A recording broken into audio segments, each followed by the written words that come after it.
The Light of Paris by Eleanor Brown. Read for you by Cassandra Campbell. Paris in the rain is still Paris.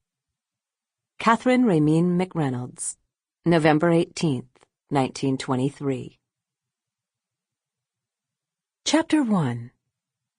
Madeleine, 1999. I didn't set out to lose myself. No one does, really.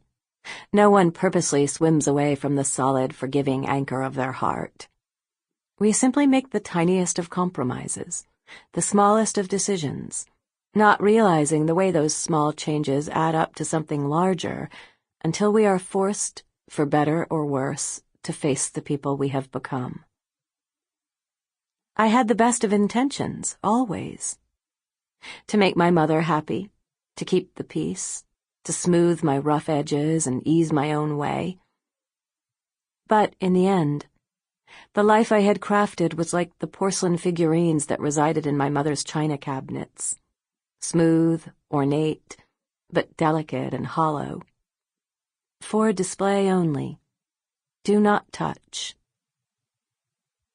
Long ago, I might have called myself an artist. As a child, I drew on every blank surface I encountered, including, to my mother's dismay, the walls, deliciously empty front pages of library books, and more than a few freshly ironed tablecloths. In high school, I spent hours in the art room after school, painting until the sun coming through the skylights grew thin, and the art teacher would gently put her hand on my shoulder and tell me it was time to go home. Lingering under my Anais perfume was the smell of paint, and the edges of every textbook I owned were covered with doodles and drawings. On the weekends, I hid from my mother's bottomless disapproval in the basement of our house, where I had set up an easel, painting until my fingers were stiff and the light had disappeared, rendering the colors I blended on the palette an indiscriminate black. But I hadn't painted since I had gotten married.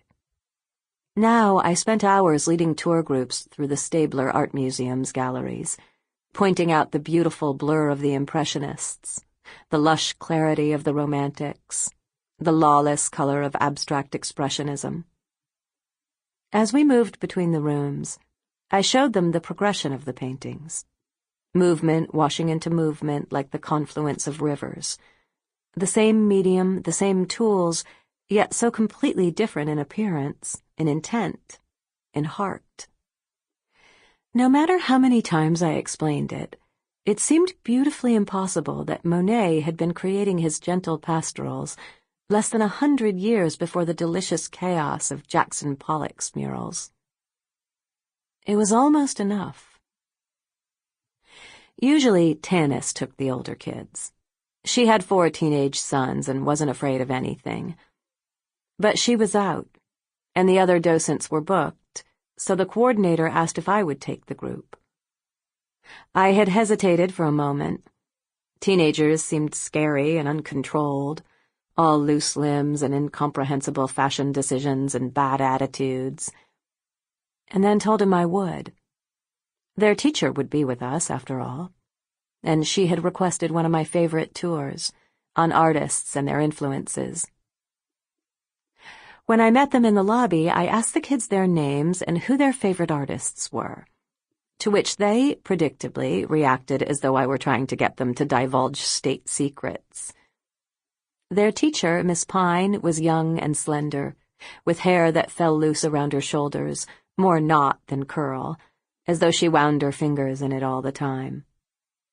I, and most of the women I knew, wore slim sheath dresses with elegant scarves, an acceptably polite pop of color, but Miss Pine was wrapped in a pile of boysenberry-colored fabric that looked less like a dress and more like a collection of handkerchiefs that had been safety-pinned together.